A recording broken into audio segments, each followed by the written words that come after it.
Olá, boa noite. Vou gravar hoje a devolutiva de vocês da Semiologia de Psiquiatria. A primeira questão fala de Maria, mulher de 43 anos, professora universitária, levada a consulta por seus familiares, que relatam que cerca de 2 meses ela vem se comportando de maneira estranha, que afirma estar sendo observada por um grupo internacional que quer capturar sua mente e que número de placas de carro estão se comunicando com ela. Segundo Maria, essa organização age de maneira secreta e já manipulou os colegas de trabalho que agora fingem não saber de nada. Quando questionada, ela tem certeza do que afirma e ela não pensa na possibilidade de poder estar doente. Ela está desconfiada, pouco colaborativa, porém orientada no tempo e espaço. A questão é, com base no caso apresentado, qual das alternativas melhor caracteriza o fenômeno psicopatológico predominante? Letra A. Maria apresenta uma ideação obsessiva? Não, é mais um delírio, porque ela está... as placas de carro estão falando com ela, então não é uma ideação. Trata-se de uma alucinação auditiva com insight preservado. Ela não tem insight preservado, ela não reconhece o caráter patológico do que ela está sentindo.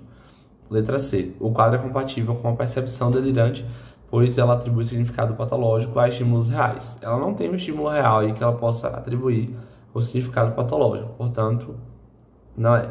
E não é uma percepção delirante, porque não tem estímulo real.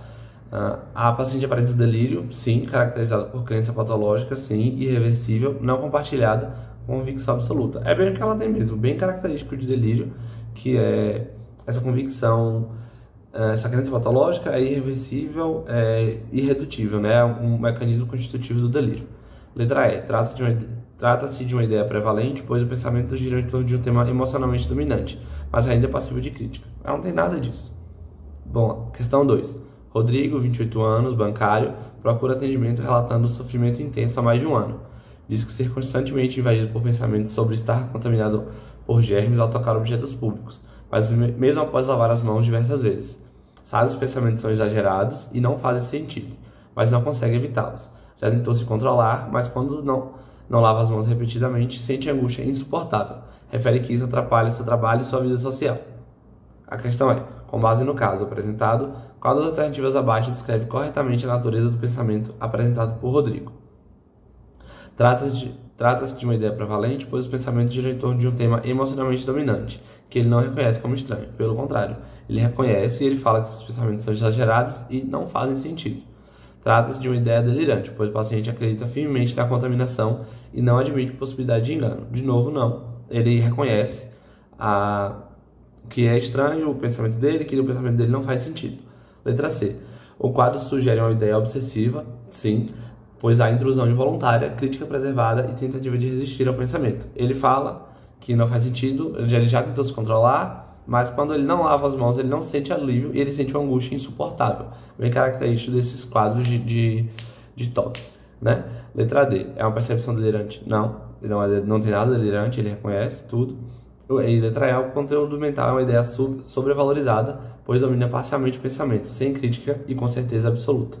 Novamente, ele tem crítica.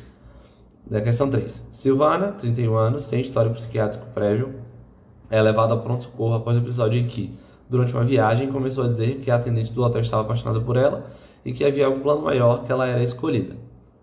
O discurso era organizado, com conteúdo místico. Silvana não relatava alterações perceptivas anteriores, negava o uso de substâncias e afirmava ter tido um insight súbito, uma revelação. Esse insight aí não é um insight sobre condição de doença que a gente estuda, é um insight de revelação mesmo, como se alguém tivesse falado com ela. Em outro setor do hospital, João, 52 anos, paciente com esquizofrenia conhecida, desenvolve a convicção de que o novo enfermeiro que o atendeu está tentando matá-lo. Isso surge após ouvir ruídos noturnos vindos do corredor, o que, segundo ele, confirma suas suspeitas. Com base nos relatos clínicos, é correto afirmar que: letra A. Silvana e João apresentam delírios secundários, pois ambos são desencadeados por alterações perceptivas. Não. A gente não parece ser muito delírio primário, na verdade, né? Não tem nenhuma outra causa que justifique esse delírio aí. O delírio de João é primário, por ser conteúdo perceptório e envolve julgamento lógico. Não tem lógica no pensamento de João. Letra C. O delírio de Silvana é secundário, pois ocorre experiência perceptiva anormal. Não também. Letra D. O delírio de Silvana é primário, sim, surge subitamente, sim, sem causa aparente e é vivenciado como revelação. É, de novo, lá na base dos mecanismos constitutivos do delírio. Nenhum dos dois apresenta delírio verdadeiro. Não.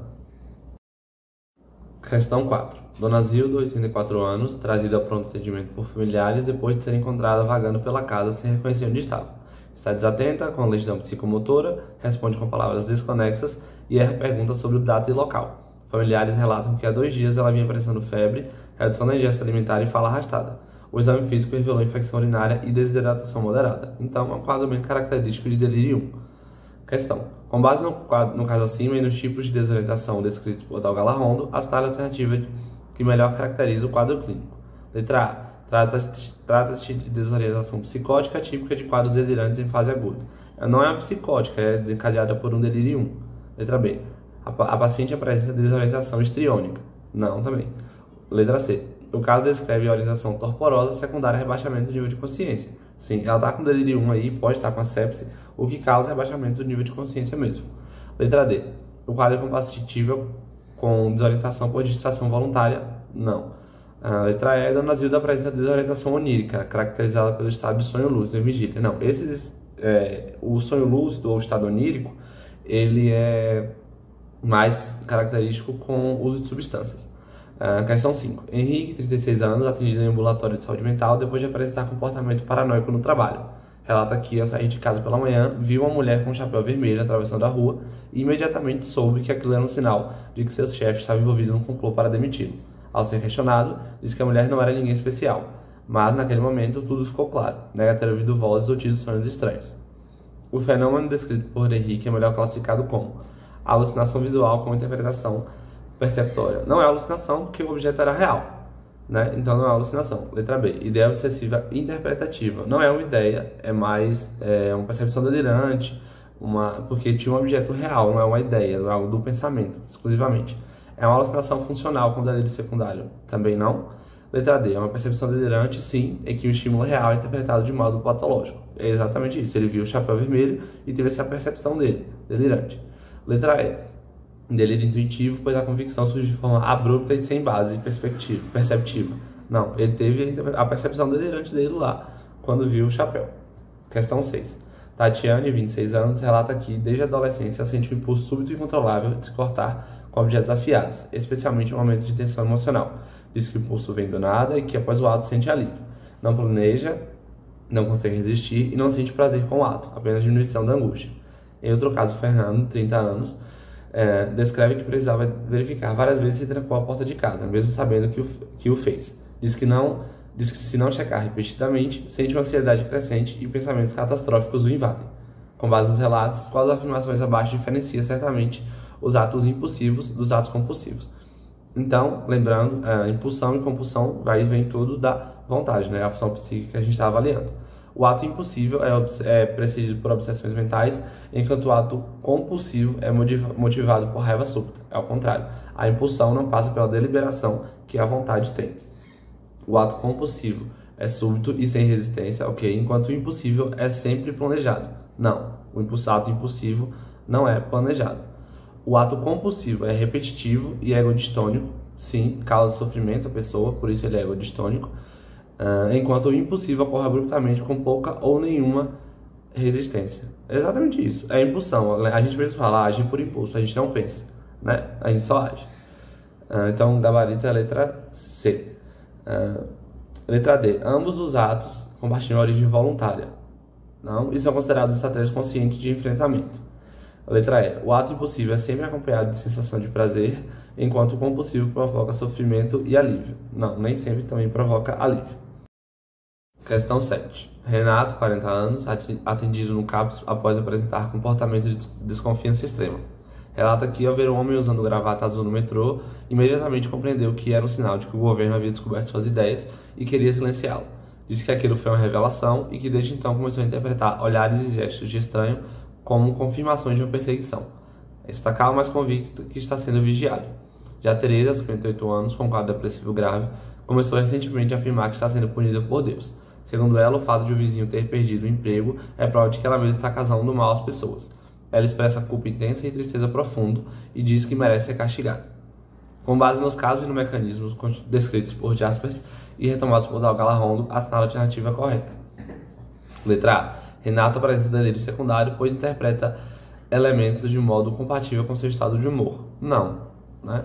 Ele não tinha nada a ver com o estado do humor dele, ele foi um delírio bem inicial, assim, como se ele tivesse aberto um quadro de delírio do nada, assim. O delírio de Teresa é primário, pois já é revelação sem apoio de emoções ou percepções. Não. Teresa parece ter muito mais uma depressão com sintomas psicóticos do que ter um delírio primário, porque o estado de humor dela é congruente com tudo que ela vê. Letra C. O caso de Renata exemplifica o delírio primário, pois a convicção surgiu a partir da percepção real, interpretada de forma delirante. Exatamente. Ambos os pacientes apresentam delírio induzido? Não. O delírio de Teresa é tipo intuitivo primário, pois surgiu abruptamente sem conexão afetiva. Não. O delírio de Teresa é muito congruente com o estado de humor dela. Questão 8. Seu Orlando, 82 anos, levado ao pronto atendimento depois de apresentar confusão mental. Segundo familiares, estava apático, com discurso desconexo e dificuldade de reconhecer outros filhos. Sonolento, alternando um momento de maior alerta com período de desatenção. No exame físico, revelou velocidade de infecção urinária e desidratação. Quando questionado, confundia o local que se encontrava e afirmava que estava em casa e no trabalho. Com base no caso e nas categorias de desorientação apresentadas por Dalgala Rondo, qual a forma de desorientação mais compatível com o quadro e sua causa mais frequente? Essa é uma questão muito parecida com a questão que teve lá em cima, inclusive, que é a desorientação torporosa, que é decorrente do rebaixamento global da consciência. De novo, é um quadro bem clínico de delirium, é idoso com confusão mental, que flutua nesse estado aí de consciência, então tá com rebaixamento de campo de consciência, ele tá torporoso. Isso é basicamente isso. A gente tem que excluir primeiro os quadros orgânicos para poder pensar em qualquer outro tipo de desorientação, que seja de um quadro psiquiátrico, vamos dizer assim, né? Então as outras opções elas não seriam possíveis. Questão 9. Assinale a alternativa que não corresponde à alteração da forma do pensamento, conforme a classificação apresentada por Dalgala Rondo. Fuga de ideias, inibição do pensamento, ecolalia, pensamento circunstancial e perseveração. Dessas aqui, a ecolalia ela não é uma alteração do pensamento, é uma alteração da fala, então, da linguagem no caso, né? Então, a ecolalia não é uma alteração de forma de pensamento. Questão 10. Assinale a alternativa que não corresponde ao nível de rebaixamento de consciência, conforme descrito por Dalgala Rondo. Obnubilação, torpor, coma, estado crepuscular e hipovigilância. De novo, a hipovigilância é da atenção, não é da consciência. Todos os outros, obnubilação, torpor e coma, são redução do nível de consciência, e estado crepuscular é estreitamente campo. E a hipovigilância é uma alteração de atenção e não de consciência. Questão 11. Qual das alternativas descreve corretamente o quadro clínico conhecido como delírio 1? Então, já tiveram duas questões, né, sobre delírio 1. Letra A. Transtorno crônico. Não, é um transtorno agudo, então já dá para descartar. Letra B. Rebaixamento global e agudo da consciência, sim, com desorientação, flutuação de atenção e alteração do ciclo sono-vigília. Sim. Inclusive, o caso anterior de delírio 1, ele tinha flutuação da atenção. Letra C. Estado psicótico com alucinações auditivas e delírios sistematizados? Não. Com evolução lenta? Não, é muito agudo. Letra B. Síndrome dissociativa era caracterizada por múltiplas identidades alternantes? Nada a ver. Letra E. Episódio de humor elevado com aumento de energia e redução da necessidade de sono? Não, isso é um quadro de hipomania, não tem nada a ver com um delírio. Questão 12. Ricardo, 42 anos, iniciou o uso de risperidona 4 mg por dia para tratamento de sintomas psicóticos. Após 5 dias, passou a relatar intensa inquietação interna, dizendo que não consegue ficar parado, nem por alguns minutos. Durante a consulta, levanta-se repetidamente, anda de um lado para o outro e manifesta desconforto ao permanecer sentado. Relata que o sintoma é pior à noite e que já tentou relaxar sem sucesso. Então é um caso bem característico de acatesia. Ele acabou de começar o uso de risperidona, que é um antipsicótico, então a gente tem que ficar atento a esses quadros de síndrome suprapiramidal e tudo mais, que são bem característicos do uso de antipsicóticos. Então, com base no caso apresentado, qual é o diagnóstico mais provável para o sintoma motor de Ricardo? É a acatesia. Letra A, catatonia. Não é. O estado catatônico é o estado que a pessoa fica parada, deitada, sem reagir nada. Discinesia tardia? Não é, porque discinesia são contrações musculares voluntárias. Tique motor complexo não é, e estereotipia psicótica, também não é. Não tem nenhuma estereotipia, nenhum movimento ali de estereotipia dele. Então, a acatesia é uma questão bem simples. Questão 13. Segundo Dalga Larrondo, qual das alternativas diferencia corretamente o conceito de distração e distraibilidade? Lembrando que um é patológico e o outro não é. Letra A, distração é a tendência patológica de se concentrar em estímulos internos, distraibilidade é a perda de atenção voluntária apenas durante o sono. Não, tem nada a ver. Letra B, distração é incapacidade orgânica permanente? Não. Letra C, distração é oscilação natural de atenção, distraibilidade é sinônimo de hipervigilância? Não. Distraibilidade é patológico. Distração é o desvio momentâneo da atenção por estímulos externos, sim, tipo quando passa uma mosca, quando a gente ouve um barulho, isso é a distração. E distraibilidade é a facilidade patológica de se deixar levar por qualquer estímulo irrelevante. Sim, pode estar presente, sim, nos quadros de TDAH, tá? Letra E, distração é a característica de quadros depressivos e distraibilidade é comum apenas em demência. Não, nada a ver. Questão 14. Com base na fisiologia do sono e nas informações apresentadas por Dalga Larrondo, assinale a alternativa incorreta sobre as fases do sono e seus relatos clínicos. O sono REM é caracterizado por atonia muscular quase completa, sim, movimentos oculares rápidos e intensa atividade cortical, sendo a fase em que predominam os sonhos vívidos. Sim. O sono não REM, especialmente na fase 3 e 4, sono de ondas lentas, está relacionado à consolidação da memória declarativa e à restauração física do organismo. Sim. O início do sono em adultos saudáveis costuma ocorrer pela entrada direta na fase REM. Não, a gente entra na fase não REM, especialmente nos primeiros ciclos da noite.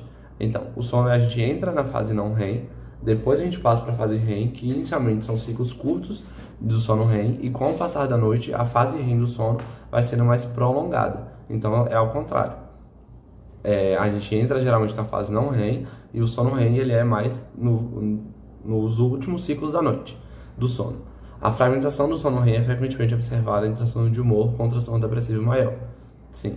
Em quadros psicóticos agudos, pode haver redução global da eficiência do sono, com diminuição do sono profundo e aumento da latência do sono REM. Sim. Questão 15. Qual das alternativas descreve corretamente as características da imagem representativa, segundo Dalga Larrondo?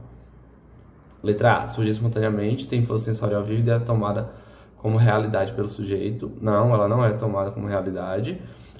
Letra B. É percebida com os órgãos do sentido e depende de um objeto real presente. Não, não depende. Letra C. Apresenta menor nitidez sensorial, é voluntária e reconhecida como diferente da realidade. Sim. É uma distorção patológica da percepção provocada por lesão cerebral. Não. A imagem representativa não é patológica. Letra E. Corresponde a uma vivência sensorial sem objeto tomada como real, como ocorre nas alucinações. Não, não. Questão 16. Quais alternativas definem corretamente o fenômeno conhecido como ecmnésia, segundo Dalga Larrondo? Incapacidade total de formar novas memórias após um trauma?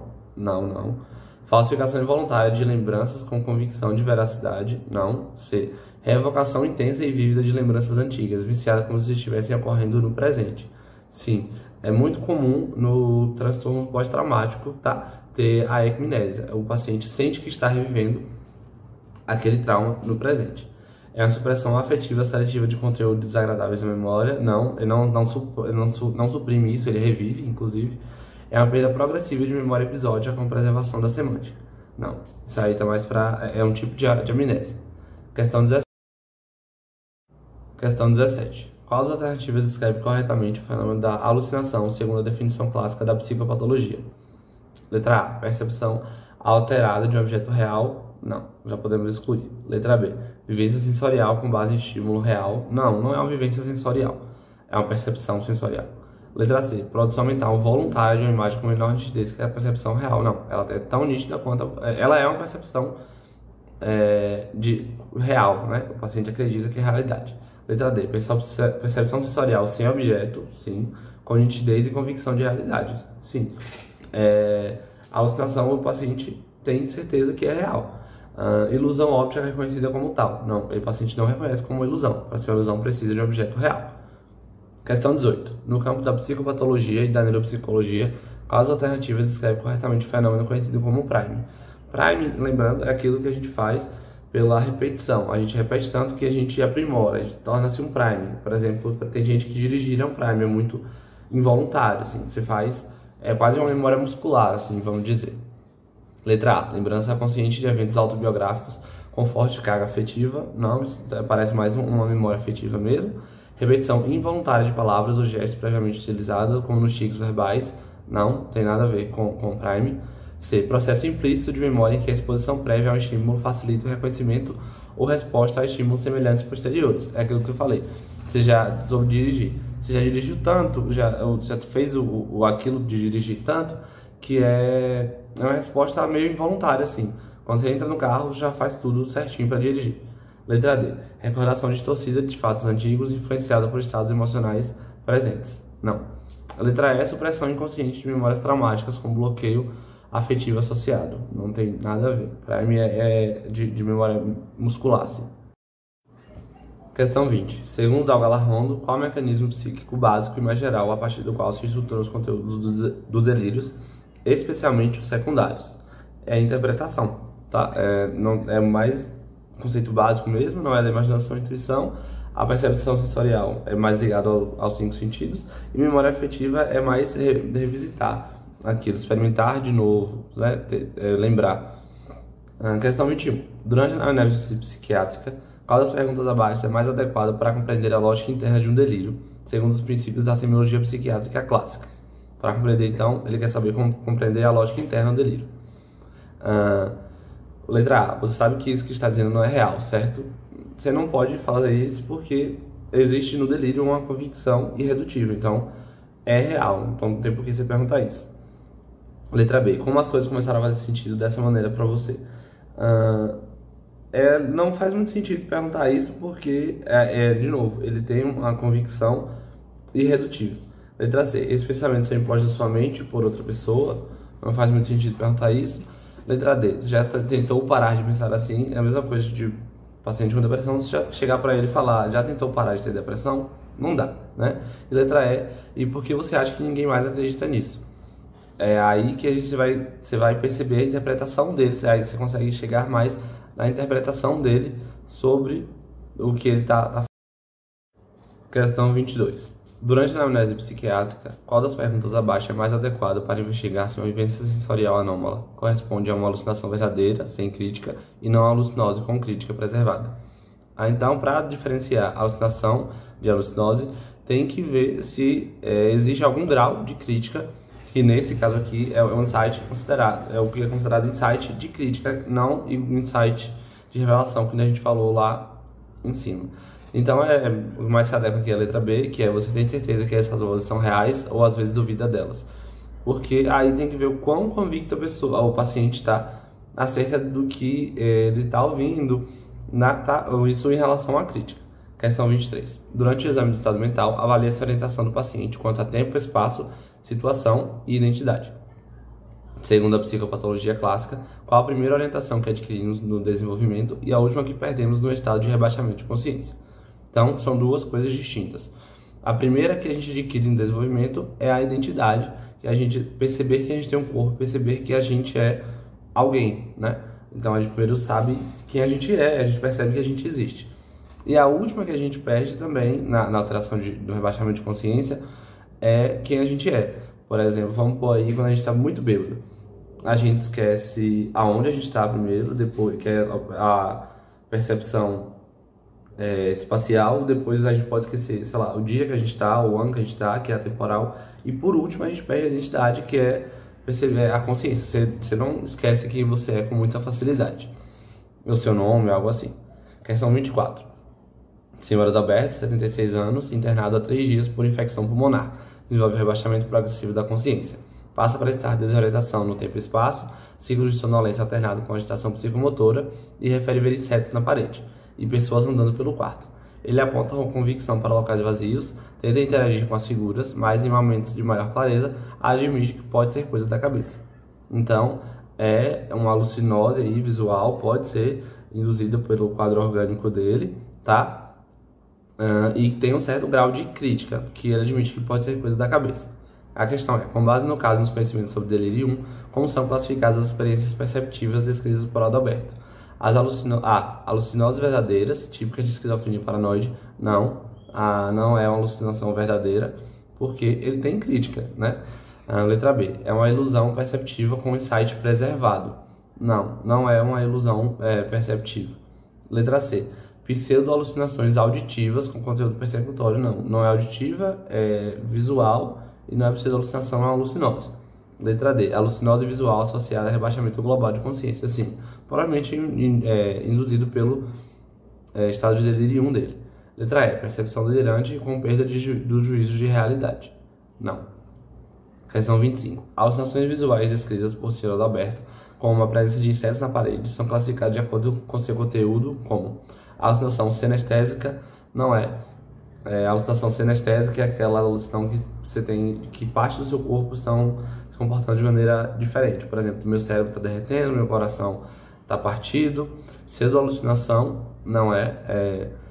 C, zoopsias, correto, é a alteração que envolve insetos ou animais, são as zoopsias. Alucinações auditivas, não, a dele tem alucinose visual. E pareidolia não é. Pareidolia é aquilo que a gente vê uma imagem e interpreta outra, como por exemplo quando a gente olha para uma nuvem e enxerga, sei lá, um cachorro. Isso é uma pareidolia. Questão 26. Quais das alternativas diferencia corretamente a apatia de embotamento afetivo, segundo a psicopatologia clássica? Letra A, apatia envolve rigidez muscular, não. E embotamento é um tipo de catatonia, não tem nada a ver. Outra opção psíquica. A apatia é a ausência de emoção com expressividade exagerada, não.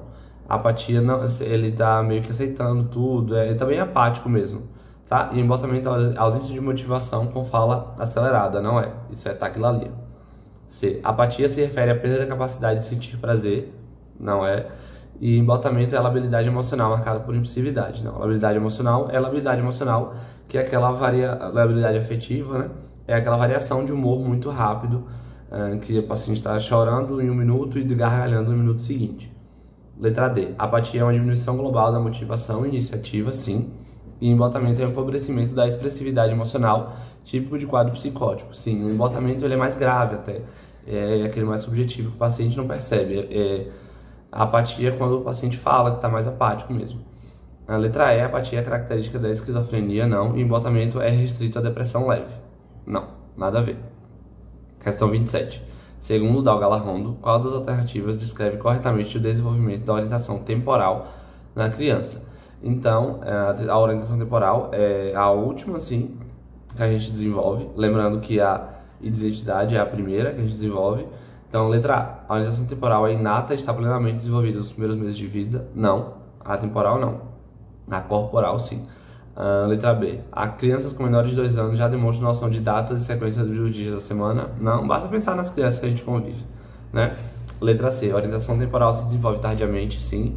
Pode estar ausente em crianças menores de 6 anos? Pode. Mesmo com desenvolvimento neuropsicomotor normal? Sim. A orientação temporal é adquirida antes da orientação espacial? Não. A gente primeiro entende quem a gente é, depois a gente entende aonde a gente está, depois a gente sabe quando a gente está. Letra E. Crianças de qualquer idade têm orientação temporal preservada desde alfabetizadas? Não.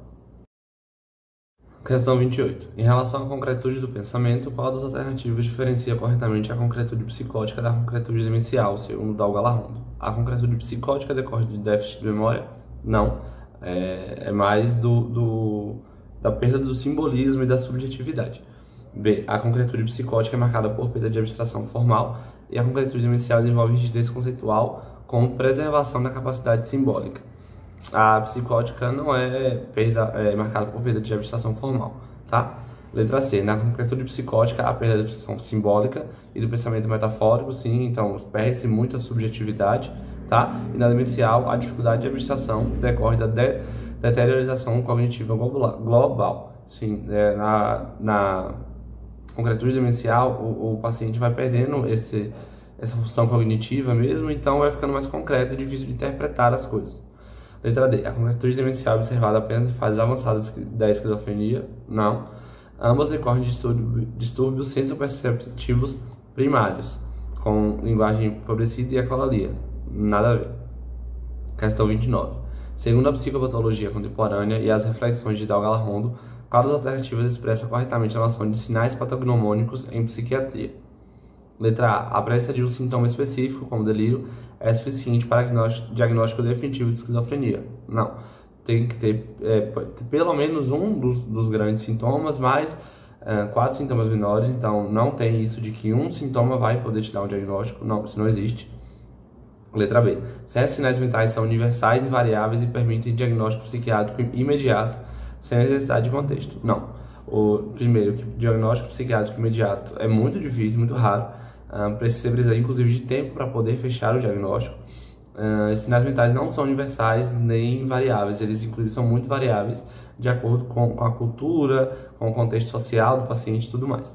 Letra C. A psiquiatria não conta com sinais patognomônicos no sentido estrito, sim, pois os sintomas dependem da interpretação contextual e articulada da história do sujeito, que é o que eu acabei de falar. Então, correta a letra C.